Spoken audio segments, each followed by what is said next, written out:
लासलगाव येथे योगेश कृषी सेवा केंद्रास भीषण आग. लासलगाव येथील कोटमगाव रस्त्यावरील योगेश कृषी एजन्सीस दुपारच्या सुमारास आग लागल्याने विविध प्रकारचे बी बियाणे, रासायनिक औषधे, खतांसह दुकानातील फर्निचर जळून खाक झाले. यात मोठ्या प्रमाणात आर्थिक नुकसान झाले आहे. आग नेमकी कशाने लागली त्याचे नेमके कारण समजू शकले नाही.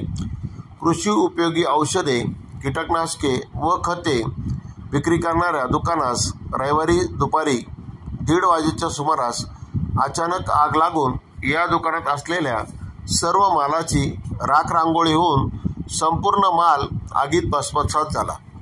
याबाबत अधिक माहिती अशी की लासलगाव येथील कोटमगाव रस्त्यावरील रासायनिक खतांची मोठ्या प्रमाणात विक्री होत असते. आज रविवार असल्याने योगेश कृषी सेवा केंद्र हे दुकान बंद होते. दुपारी अचानक बंद पत्र्यांच्या मोठ्या दुकानातून मोठ्या प्रमाणात धुराचे रोळ बाहेर येऊ धूर निघू लागल्यानंतर आगीचे रौद्ररूप धारण केले. आग लागल्याचे पाहून लासलगाव येथील युवक आणि सामाजिक कार्यकर्ते यांनी व नागरिकांनी या ठिकाणी धाव घेतली.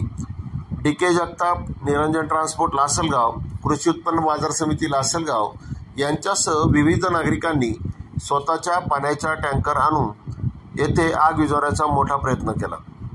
सुमारे अर्धा-पाऊण तासानंतर निफाड, चांदवड, पिंपळा बसवंत येथून अग्निशमन दलाचे बंब आल्यानंतर आगीचे काही प्रमाणात कमी झाले. परंतु प्रचंड ज्वाला आणि धुरांचे लोट आकाशात दिसू लागल्याने नागरिक भयभीत झाले. या ठिकाणी मोठ्या प्रमाणावर कीटकनाशके व औषधांचा साठा असल्याने विषारी वायूचा दर्प हवेत पसरला होता. लासलगाव येथील सामाजिक कार्यकर्त्यांनी आपल्या जीवावर उदार होऊन मदत कार्य केले. आगीचे कारण अद्याप समजू शकले नाही.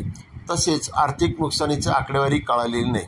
मात्र मोठ्या प्रमाणावर खते आणि औषधं, कीटकनाशके, बी बियाणे जळून भस्मसात झाले आहे. लासलगाव येथील सर्व संघटनांचे सामाजिक कार्यकर्ते, नेते आणि युवक मोठ्या प्रमाणावर आग आटोक्यात आणण्यासाठी आपल्या जीवाची बाजी लावत होते. लासलगावचे सहाय्यक पोलीस निरीक्षक भास्करराव शिंदे, पोलीस उपनिरीक्षक प्रवीण उदे आणि पोलीस निरीक्षक सुरवसे यांच्यासह सर्व पोलीस कर्मचारी यांनी तातडीने मदत कार्यात लक्ष घातले. कांदानगरी न्यूजकरिता आसिफ पठाण, लासल.